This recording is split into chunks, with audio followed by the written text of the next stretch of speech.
Shalom, puji Tuhan. Kita bersyukur atas kemurahan Tuhan dalam hidup kita.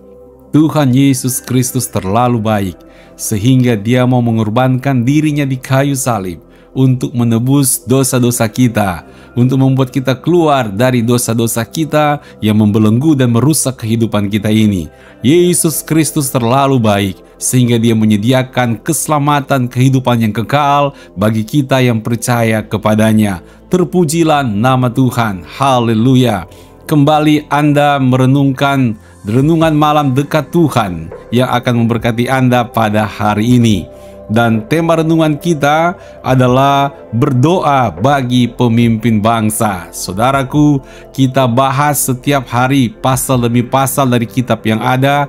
Dan saat ini kita sudah sampai di 1 Timotius pasal yang kedua. Dan sangat indah kebenaran firman Tuhan ini. Setiap pasal ada tema-tema yang menarik yang akan memberkati kehidupan kita. Dan khususnya di 1 Timotius pasal 2 berbicara tentang berdoa bagi para pemimpin bangsa kita. Saudaraku dalam kasih Tuhan Yesus, sebelum kita merenungkan firman Tuhan, mari kita satukan hati dan kita berdoa. Bapa Surgawi, pada saat ini, berkatilah kami untuk merenungkan firman Tuhan, agar iman kami dikuatkan, iman kami diteguhkan, kami makin setia mengiring Tuhan, dan kami lebih siap lagi untuk menikmati berkat-berkat Tuhan. Dalam nama Tuhan Yesus Kristus, haleluya. Amin.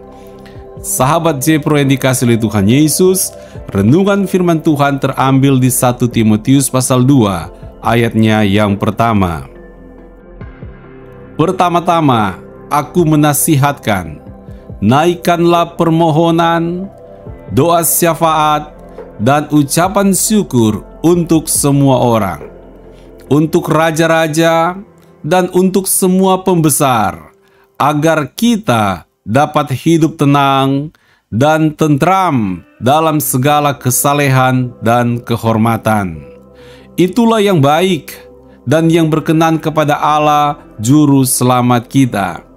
Sahabat Jepura yang dikasihi oleh Tuhan Yesus, dari kebenaran firman Tuhan ini kita melihat bagaimana ada nasihat dari Tuhan agar kita memberkati raja-raja, agar kita mendoakan para pembesar-pembesar, agar kita mengucap syukur dan memberkati para pemimpin bangsa kita.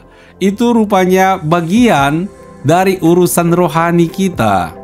Jadi saudaraku dalam kasih Tuhan Yesus, ketika kita punya hati bagi bangsa kita, ketika kita mengasihi bangsa kita, ketika kita punya hati untuk memberkati pemimpin bangsa kita, itu bagian dari kerohanian kita.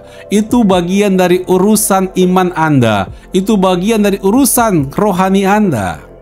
Jadi tidak dapat dipisahkan. Oleh sebab itu, hati kita harus ada berkat untuk bangsa yang kita cintai. Kita harus punya keprihatinan untuk bangsa kita agar mengalami pemulihan demi pemulihan, agar makin hari makin diberkati, makin hari makin kuat, makin hari makin maju. Bukan hanya karena kita punya nasionalisme, karena kita harus punya nasionalisme. Kita cinta tanah air, tapi lebih daripada itu, ternyata cinta tanah air berkaitan erat dengan urusan rohani kita, di mana kita hidup di bangsa kita hidup di negeri kita makan dari hasil berkat Tuhan lewat negeri ini, maka kita selayaknya, pantaslah untuk memberkati negeri kita. Pantaslah dan selayaknya kita berdoa bagi pemimpin bangsa kita. Saudaraku dalam kasih Tuhan Yesus, mari kita belajar lebih lagi. Mengapa kita perlu memberkati pemimpin bangsa kita? Yang pertama saudaraku, karena hal ini berkenan di mata Tuhan. Karena ini adalah sesuatu yang sesuai dengan isi hati Tuhan. 2 Timotius 2 ayat 3 berkata, itulah yang baik dan yang berkenan kepada Allah, Juru Selamat kita. Jadi ini sesuatu yang baik saudaraku, ketika kita memberkati pemimpin negara kita, pemimpin bangsa kita, itu sesuatu yang berkenan di hadapan Tuhan.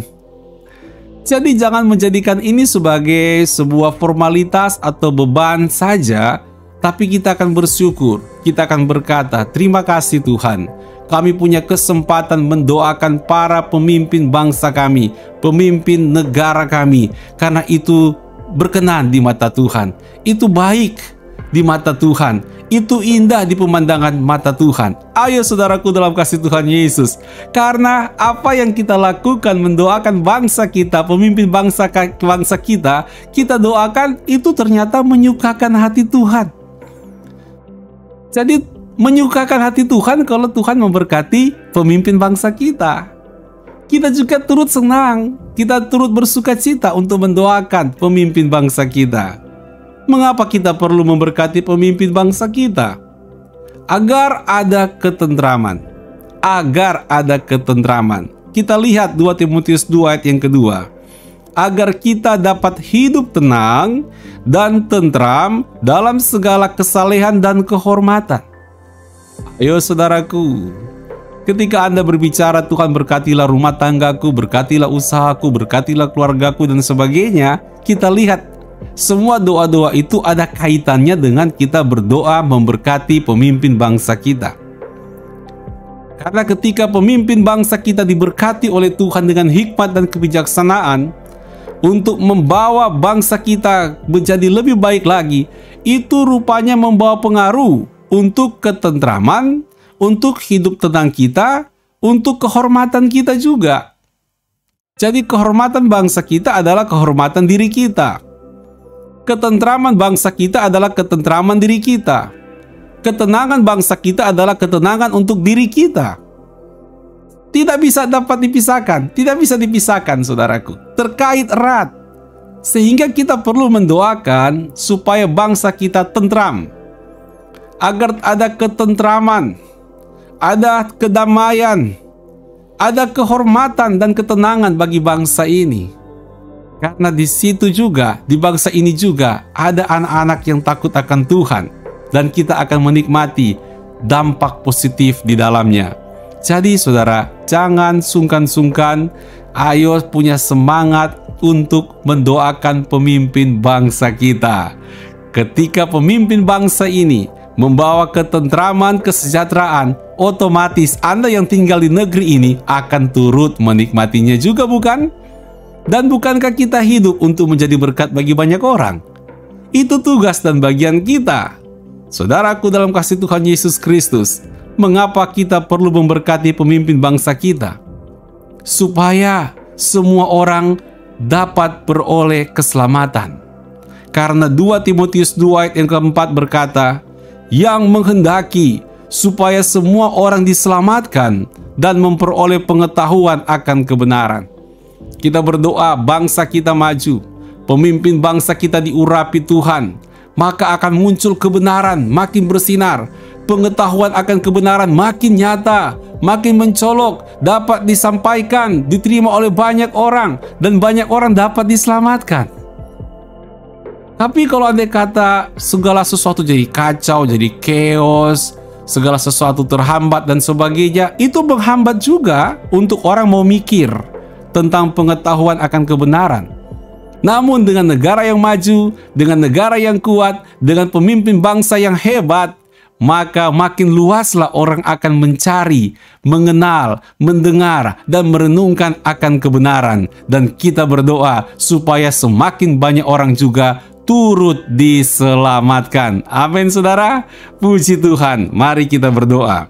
Bapa Surgawi, berkatilah kami sebagai anak-anak Tuhan agar tidak melupakan tugas kami untuk berdoa bagi pemimpin negara kami yang kami cintai, agar kami mendoakan para pembesar-pembesar yang ada, sehingga kami bisa melihat bangsa kami yang kami cintai mengalami bangsa yang maju, tentram, damai, penuh dengan kesalehan, ketenangan, dan kehormatan.